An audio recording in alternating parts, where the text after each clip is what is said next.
जी अस्सलाम वालेकुम। ये वो जबल रहमत है जहाँ पे हज़रत आदम अलैहिस्सलाम और अम्मा हवा की तौबा कबूल हुई थी। जब जन्नत में भेजा गया तो वहाँ से निकाल दिया तो यहाँ पे कबूल हुई थी।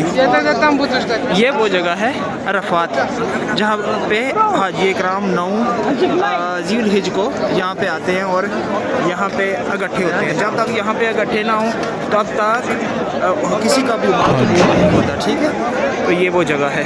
इसके अलावा जब जितने भी यहाँ पे आते हैं हजाज कराम आते हैं तो यहाँ पे 9 ज़ील-हिज को आना ज़रूरी होता है। ये वो जगह है। ठीक है, ये जबल रहमत जो है यहाँ पे हज़रत मोहम्मद सल्लल्लाहु अलैहि वसल्लम ने कस्वा नामी ऊँटनी पे जब आए थे तो यहाँ पे वो आए थे और सबसे लंबी तरीन अपनी ज़िंदगी में जो दुआ की थी उम्मत के लिए, तो वो ये जगह थी। तो यहाँ पे उन्होंने दुआ की थी और अल्लाह पाक ने ये दुआ कबूल की थी। ठीक है, तो ये जगह थी कस्वा ऊँटनी पे 5 घंटे का सफ़र और दुआ करते रहे यहाँ पे। वो ये जगह है सारी ना, ये देख